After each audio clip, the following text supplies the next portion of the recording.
भारतीय दर्शन में अनेक ग्रंथ हैं, लेकिन अष्टावक्र गीता उन सभी से अलग खड़ी दिखाई देती है।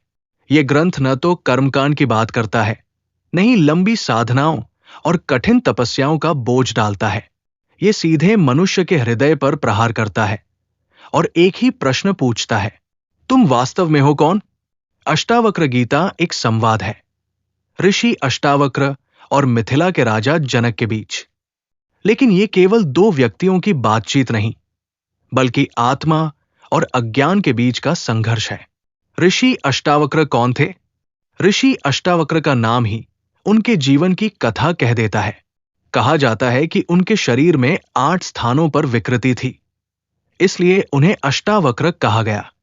बाहरी रूप से वे विकृत थे, लेकिन भीतर से वे ब्रह्म ज्ञान के साक्षात स्वरूप थे। ये स्वयं अष्टावक्र गीता का पहला संदेश है। ज्ञान शरीर या रूप का मोहताज नहीं होता। जब अष्टावक्र राजा जनक के दरबार में पहुंचे तो विद्वानों ने उनके स्वरूप पर उपहास किया, लेकिन जैसे ही उन्होंने बोलना आरंभ किया, दरबार मौन हो गया। शब्द नहीं, सत्य बोल रहा था। राजा जनक, एक जागृत श्रोता। राजा जनक केवल एक राजा नहीं थे, वे एक जिज्ञासु आत्मा थे। उनके पास वैभव था, सत्ता थी, लेकिन भीतर एक प्रश्न था, क्या यही सब कुछ है?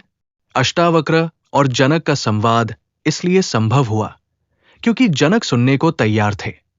अष्टावक्र गीता का मूल आधार यही है। जब श्रोता तैयार होता है, तभी सत्य उतरता है। अष्टावक्र गीता का मूल दर्शन। अष्टावक्र गीता अद्वैत वेदांत का शुद्धतम रूप है।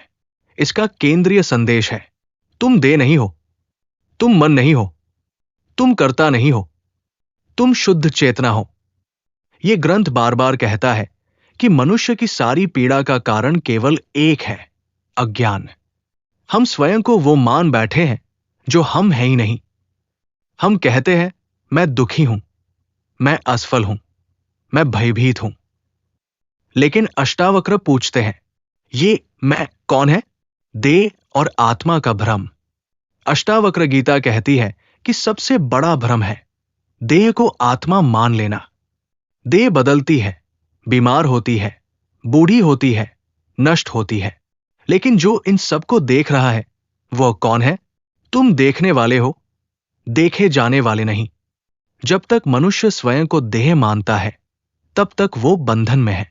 जैसे ही वो साक्षी बनता है, बंधन अपने आप टूट जाते हैं।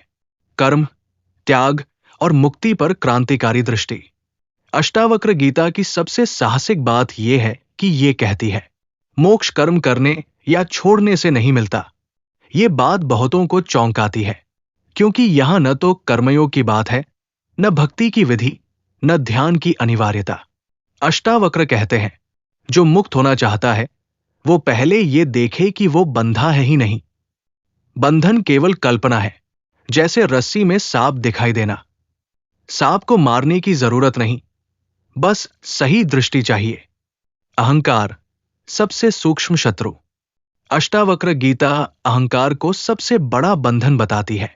अहंकार केवल मैं बड़ा हूं नहीं होता, बल्कि मैं साधक हूं, मैं ज्ञानी हूं, मैं त्यागी हूं, यह भी अहंकार ही है। अष्टावक्र कहते हैं, जिस दिन मैं गिर गया उसी दिन मुक्ति घटित हो जाती है। यह मुक्ति भविष्य की कोई अवस्था नहीं, बल्कि वर्तमान की पहचान है। संसार से भागने की नहीं, समझने की बात। अष्टावक्र गीता संसार को मिथ्या कहती है, लेकिन इसका अर्थ ये नहीं कि संसार छोड़ दो। इसका अर्थ है, संसार को वास्तविक समझकर उससे बंधो मत। राजा जनक इसका जीवंत उदाहरण है।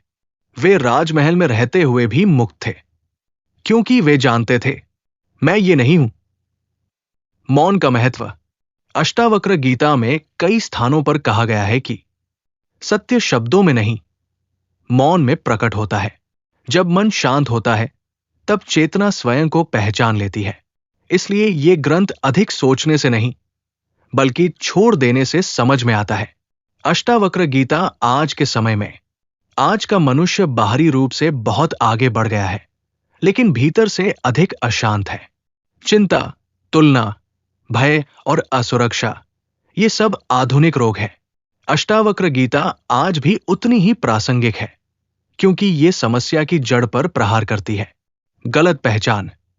जब पहचान बदलती है तो जीवन अपने आप सरल हो जाता है। अंतिम संदेश। अष्टावक्र गीता कोई उपदेश नहीं देती, बल्कि एक आईना दिखाती है। वो कहती है, तुम वही हो जिसकी तुम खोज कर रहे हो।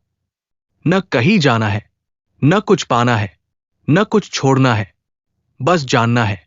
और जिस क्षण ये जानना घटित होता है, उसी क्षण बंधन स्वप्न बन जाता है और आत्मा स्वयं को पहचान लेती है।